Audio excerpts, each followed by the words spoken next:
Hi, everybody.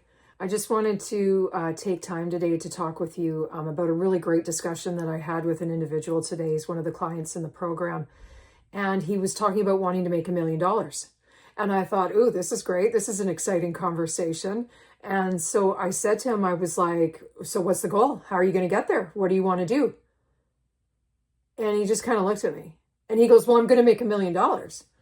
And he was super excited. And I thought, this is great. He's inspired. And then I asked him again, I was like, well, what are you going to do to make that $1 million? What's your plan? And again, there was this pause and this confusion. And he goes, well, I know I'm going to get there. I've been doing the affirmations. I'm really excited. I know I'm going to get there if I just keep believing in it. And so I want to take a moment to read a point out of the program that we're involved in, the Thinking into Results. And one of the key points here is that you have deep recesses of your mind, a perception of what you are, who you are, and what you are worth.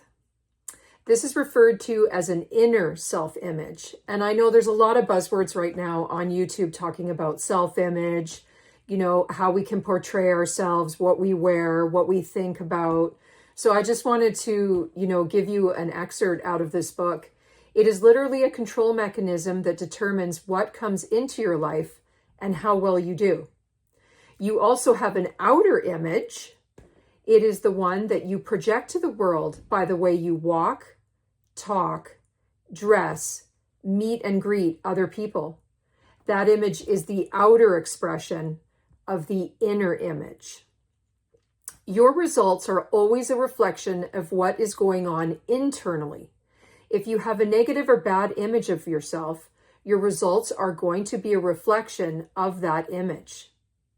So I absolutely love what they continue to go on to talk about in the book. It just gives us another framework when we're talking about self-image and when we want to grow our self-image, make changes, and make improvements. We have to have the knowing-doing gap of where we are right now, how we feel about ourselves, and what we're portraying to the outer world. And I think this is a great opportunity for people to really think and stop and take notes of the results that they're getting, of the results of what they're thinking about internally and what they want the world to see. Because we all have an inner image of ourselves and we have an outer image of ourselves. And sometimes these can be in conflict. Other times, once we get a clear path, we get a clear self-image and vision of how we want ourselves to live and be.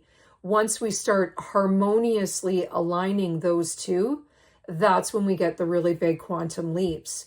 And that's what everybody, including myself, are wanting to achieve. We want those big results. But if you're in continual conflict of who you think you are, who you think the world wants you to be, and your interpretation of that projection, you're not going to have that congruent consistency in order to get you to where you need to go. Which is where, when I was talking to the individual today, he was so excited to make the $1 million. I thought it was absolutely fantastic.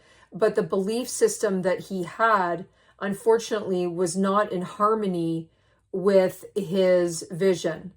So the work begins in starting to make alignment of those ideas so that the action that he's taking